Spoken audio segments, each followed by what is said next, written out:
My name is Mike Maines. I'm with the Modal Shop, and today we're going to expand on a previous video that we did with the Digiducer.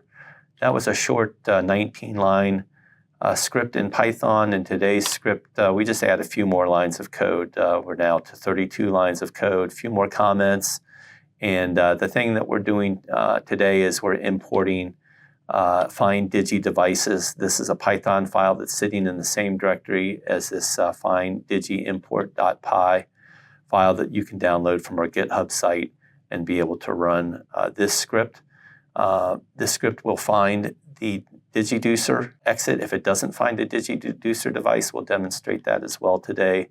And then it will also pull in the scaling information, the sensitivity of this sensor, and allow you to convert the signal from bits that were sampled from the sound device into Gs or engineering units. If you're using a DigiDAC, we have the logic down here that identifies that we have a 485B39 and would convert the signal to volts. Today we'll just use the Digiducer and scale the units to an acceleration unit called Gs, which is 1 Earth G.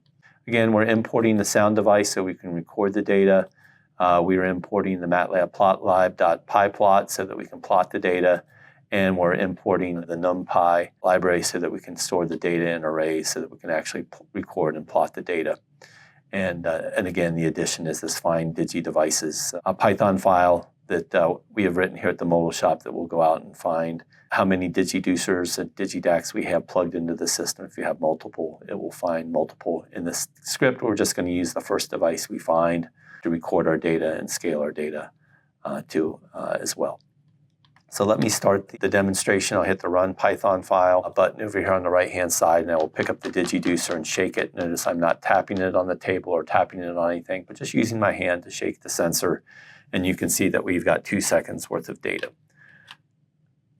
The next thing we want to do is turn on our hairdryer and measure some vibration with the hairdryer. You can certainly pick up any kind of device in your home that might make a fan or some sort of interesting device in your lab that you want to measure some vibration on. So first we'll turn on the hairdryer, start the script, and then place the Digiducer on the hairdryer, and you can see that we've acquired 2 seconds worth of data, and a little over 1 second into the acquisition, you can see where I placed the Digiducer on top of the hairdryer and measured the vibration. Before that, we were just kind of measuring the noise off the table and me picking up the Digiducer and placing it on the hairdryer. So that's great.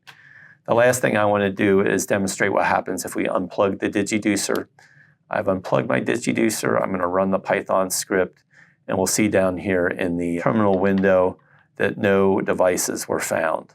And that's exactly what we would expect versus in the previous script, we were getting unscaled data and we were just making measurements off the default sound card in our computer. So it adds a little bit more robustness to the script and allows you to get more information from the Digiducer to pull in the calibration data and actually get calibrated data for your acquisition, for your measurement.